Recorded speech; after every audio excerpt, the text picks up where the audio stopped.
Всем привет! Уже какое-то время я пытаюсь самостоятельно освоить игру на шестиструнной гитаре. Делаю это по самоучителю. Самоучитель, по которому я занимаюсь, я думаю, что широко неизвестен. Я о нем расскажу чуть позже, может быть в следующем видео. Недавно дополнительно я еще приобрел учебник Эмилио Пухоли «Школа игры на шестиструнной гитаре». И хочу выполнить все упражнения, которые входят в этот учебник. И, собственно, начну с самого начала, с самого первого упражнения. Давайте попробуем. Урок 2. Защипывание струн указательным и средним пальцами правой руки. Упражнение номер 1. Поехали. Выпрямите и сомкните указательный, средний, безымянный пальцы и мизинец и поверните кисть ладонью к себе. Согните две последние фаланги указательного, среднего и безымянного пальцев. Прикоснитесь большим пальцем к указательному, расположив последние фаланги пальцев примерно на одной линии.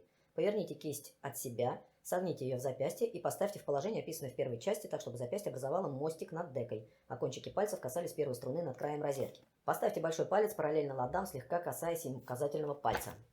Слегка касается. Так, есть еще такая сноска. Пухоль с первых же занятий рекомендует щипок с опорой на соседнюю струну. В этом одно из отличий испанской гитарной школы от старой итальянской. То есть сразу приступаем к изучению звукоизвлечения способом аппаянда.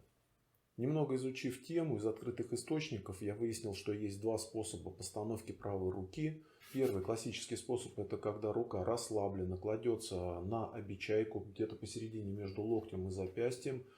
Кисть свободно свисает между предплечьем и кистью, есть определенный угол. Да? И второй способ — это когда предплечье и кисть составляют ровную линию. Я буду пользоваться первым, более классическим способом, потому что в самоучителе, по которому я занимаюсь, именно этот способ просматривается в качестве основного. Хотя периодически в процессе игры я замечаю, что рука у меня выстраивается в прямую линию. Просто пробуем защипывать струны с первой по пятую струну. После извлечения звука палец остается на соседней, более толстой струне.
Упражнение номер 2. Первоначальные действия большого пальца.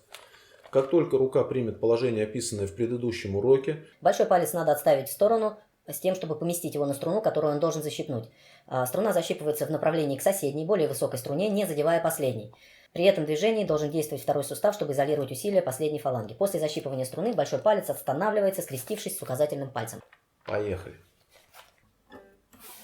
Еще раз из предыдущего упражнения. Вот такая вот рука мертвеца у нас. Расслабленная. Кладем ее на обечайку. Пальцы указательный, безымянный и средний в одну линию, касаемся ими первой струны. Отставляем большой палец на струну, которую хотим защипнуть. И защипываем ее в направлении соседней, более тонкой струны.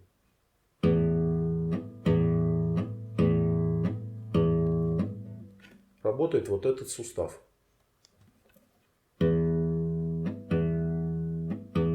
Как и в предыдущем упражнении, просто пробуем ее защипнуть. Переходим на пятую струну, на четвертую.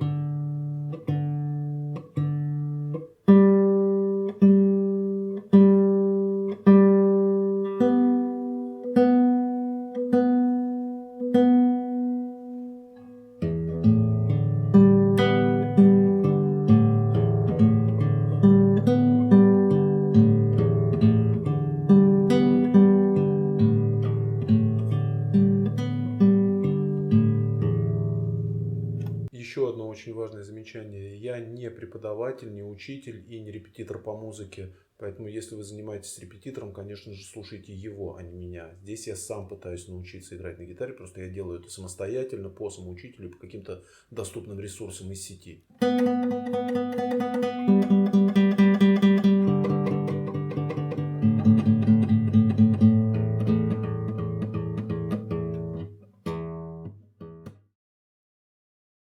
Упражнение номер 3. Чередование указательного и среднего пальцев.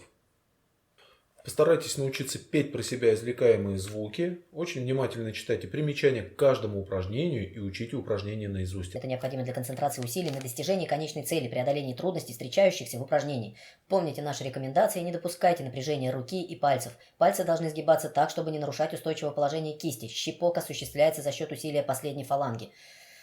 При переходе от одной струны к другой кисть естественно следует за пальцами, способствуя сохранению их правильного положения и гибкости. Таким образом, расстояние между запястьем и струной, на которой извлекает звук, остается неизменным. Добивайтесь одинаковой звучности каждой ноты, соблюдения метра ритма правильного движения пальцев. Здесь нам уже потребуется метроном. Поехали. Ставим метроном на 60 ударов в минуту, медленный темп. И начинаем. Раз, и, два, и, три.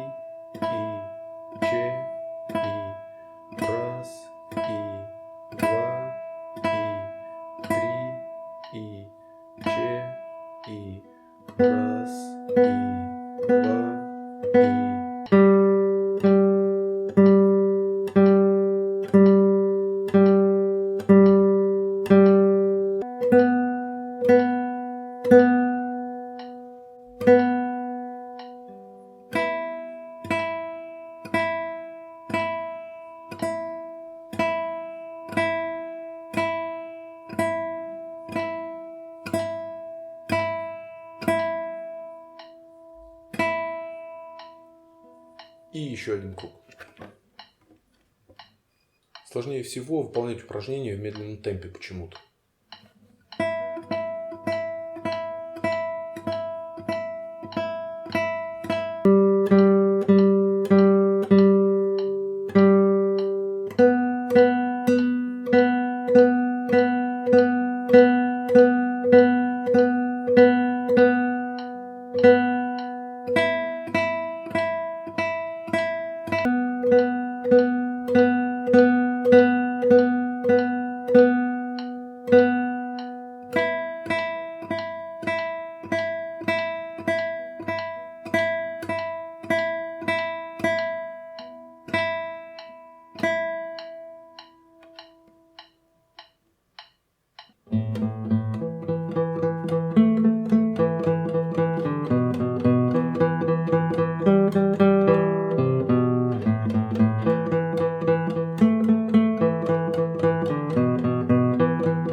Упражнение номер 4. Ритмическое движение большого пальца.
Упражнение номер 5. Последовательные действия большого, указательного и среднего пальцев. Добивайтесь одинаковой звучности нот, извлекаемых указательным, средним и большим пальцами. Не допускайте подпрыгивания кисти и нарушения правильной постановки руки. Соблюдайте указанную последовательность действий пальцев. Внимательно следите за выполнением метрических указаний. Повторяйте упражнения, добиваясь уверенных движений.